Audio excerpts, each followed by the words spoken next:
आज हम इस वीडियो के माध्यम से चैप्टर सारणी क्लास 12 के क्वेश्चन नंबर 4 एक्सरसाइज 4A पर के सारणी के प्रसार पर बात करेंगे, जिसकी कोटि 3x3 यानी कि 3 पंक्ति और 3 स्तंभ।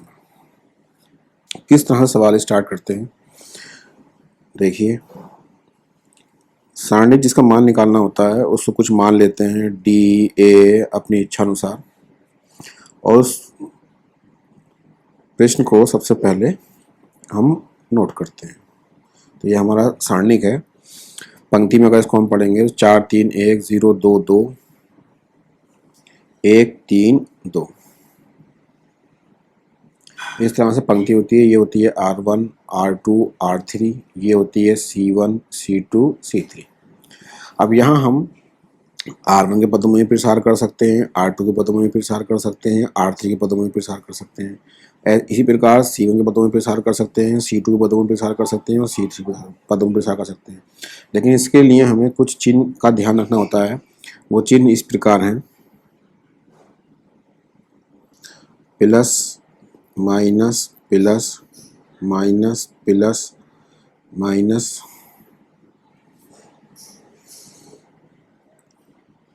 Plus minus plus. अगर हम R1 के पदों में प्रसार करेंगे तो इन चिन्ह का प्रयोग करेंगे, R2 पदों में प्रसार करेंगे तो इस चिन्ह का प्रयोग करेंगे, और R3 पदों में प्रसार करेंगे तो इस चिन्ह का प्रयोग करेंगे। और यदि C1 के पदों में प्रसार करेंगे तो इस चिन्ह का यूज़ करेंगे, C2 के पदों में प्रसार करेंगे तो इन चिन्ह का यूज़ करेंगे, और C3 के पदों में प्रसार करेंगे तो इन चिन्हों का इस्तेमाल करेंगे। अब किसी के पदों में प्रसार कीजिए, उत्तर हर विधि से एक समान ही आएगा। बताना पड़ेगा। मान लीजिए हम कर रहे हैं R1 के पदों में प्रसार कहें या विस्तार कहें, एक ही बात है, एक्सपेंशन होता है ये करने पर। इस अवयव क्रम क्या है? 3x3, 3 पंक्ति और 3 स्तंभ। अब इसको किस प्रकार नोट करते हैं, देखिए। ये आप कर रहे हैं R1 यानी कि ये है 4, तो ये 4 आपका ये आया। इस हिसाब से इसकी सीरीज में देखिए, ना तो ये पद आएगा और ना ही ये पद आएगा। तो ये क्या ब्लॉक बना हमारे पास? 2 2 3 2, फिर माइनस, ये चिन्ह आया, पहले प्लस फिर माइनस। अब क्या आएगा आपके पास? 3। अब क्या ब्लॉक तैयार हुआ हमारे पास? इस 3 के लिए ना तो ये टी की फॉर्म चलती है इस तरह से, ना तो ये पद आएगा और ना ही आएगा।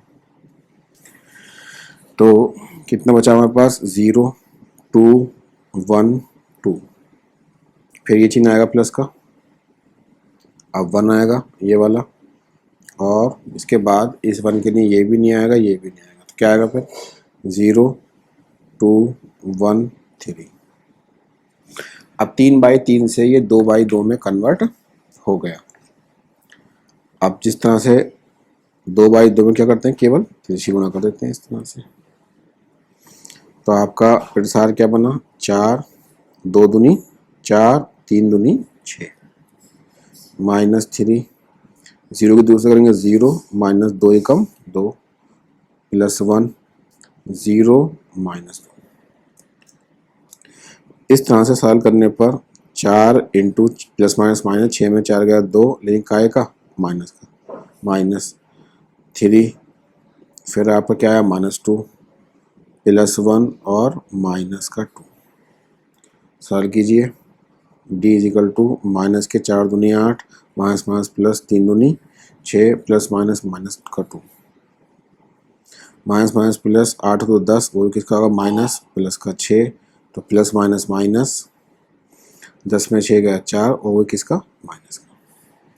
इस प्रकार दिए गए सारणी का ये हमारे पास मान प्राप्त हुआ।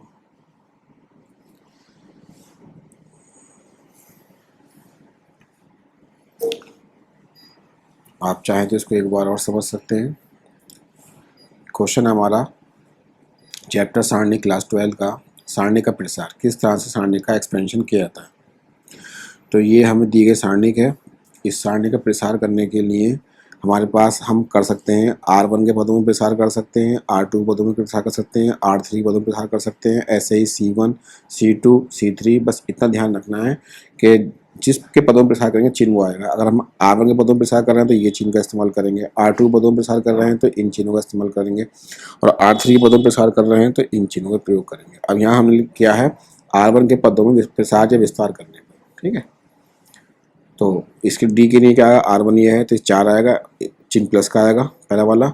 इस 4 के लिए ये पद भी नहीं आएगा, ये पद भी नहीं आएगा, क्या आएगा 2 2 3, तो ब्लॉक बन गया। फिर ये चिन्ह आएगा माइनस का, फिर 3, फिर इस 3 के लिए ये पद भी नहीं आएगा, ये पद भी नहीं आएगा, क्या आएगा 0 2 1 2, 0 2 1 2, फिर प्लस, फिर ये प्लस का साइन आ गया, फिर ये प्लस का 1 आ गया। इस 1 के लिए ये भी नहीं आएगा, ये भी नहीं आएगा, क्या आएगा 0 2 1 3, 0 2 1 3। इसके बाद ये 3/3 से 2/2 में कन्वर्ट हो गया, तो 4 क्या होगा, 2 दूनी 4 और -3 दूनी 6, माइनस फॉर्मूले में आता। फिर ये -3, 0 की 2 से करेंगे 0 और 2 ही कम 2, फिर +1, 0 की 3 से करेंगे 0 और 2 ही कम 2। बस इसके बाद सॉल्व कर दिया हमने और हमको सारणी का मान क्या प्राप्त हो गया, -4। क्लियर कर लीजिए एक बार।